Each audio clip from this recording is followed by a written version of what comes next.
All right, let's get right into it. If you feel like you're putting in all the efforts at the gym but just not seeing the results you want, well, this is for you. We're about to break down 5 of the biggest mistakes that could be holding you back. And more importantly, we're going to talk about how to fix them, starting right now. So does this look familiar? You're showing up, you're sweating, you're doing the work, but the scale just won't budge. The mirror looks pretty much the same. You know, it's one of the most frustrating feelings ever, and trust me, pretty much everyone hits this wall at some point. But here's the good news. The problem probably isn't you, and it's probably not your effort. It's almost always a flaw in the strategy. See, the gap between being stuck and finally getting results, it often just comes down to a few key principles. So let's get your strategy totally dialed in. Okay, first up, mistake number 1, the random workout. You know the one. You walk into the gym with no real plan, you just kind of wander around, hit whatever machine is free, or do whatever you feel like doing. That's a recipe for one thing: random results. So the fix is all about shifting your focus away from those little isolation movements and zeroing in on big, compound exercises. We're talking about the heavy hitters: squats, deadlifts, bench presses, overhead presses. These moves are just incredibly efficient because they force multiple muscle groups to work together, meaning you get way more bang for your buck with every single rep. And here's a number to really drive that point home. Research shows that big compound movements can trigger up to 40% more overall muscle activation compared to just doing isolation exercises. And what does more activation mean?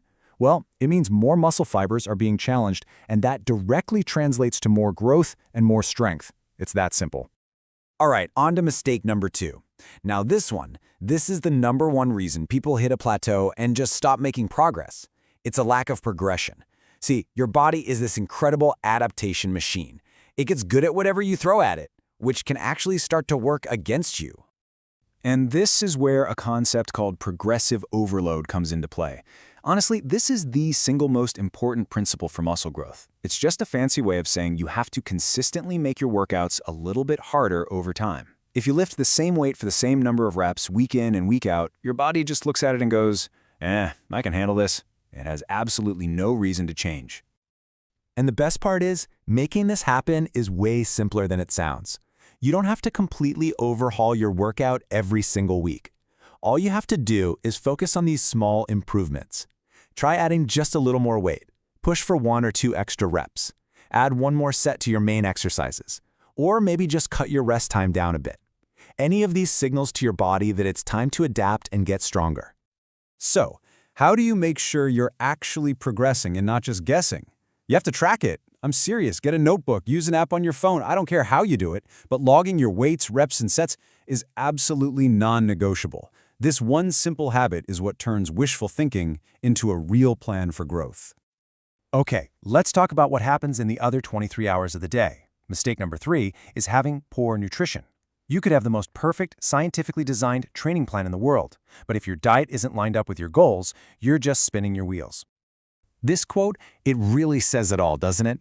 It is the hard truth of fitness. That amazing hour you spend in the gym can be completely canceled out if you aren't fueling your body properly. Think of it this way. Nutrition and training are 2 sides of the very same coin.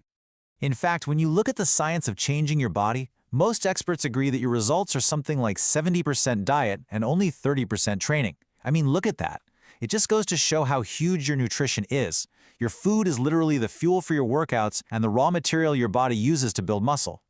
So, what does a good plan look like? It's not about being perfect, it's about being consistent. A really great rule to follow is the 80-20 rule. Make sure 80% of what you eat is whole, nutrient-dense food.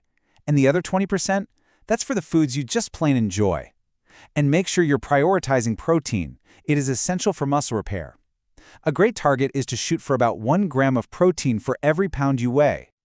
So let's get to mistake number 4, which is born out of that more is always better mindset: skipping recovery. Look, training hard is important, of course, but training smart is way more important. And overtraining can be just as bad for your progress, if not worse, than undertraining. You have to get this concept burned into your brain. When you're lifting weights, what you're actually doing is creating tiny little tears in your muscle fibers. The magic, the actual growth and repair process, that happens when you rest. If you don't give your body enough time to recover, you're just breaking yourself down over and over again without ever rebuilding stronger. So what does good recovery look like? Well, there are a few key pillars. Sleep is your #1 most powerful tool. Getting 7 to 9 hours of quality sleep is non-negotiable. And you need to plan for 1 or 2 complete rest days every single week. And don't forget the basics, staying hydrated and maybe doing some light stretching or yoga on your off days to help with soreness. And that brings us to our final mistake, number 5. Now, this one's especially for anyone out there trying to lose fat. Stop with the extreme diets.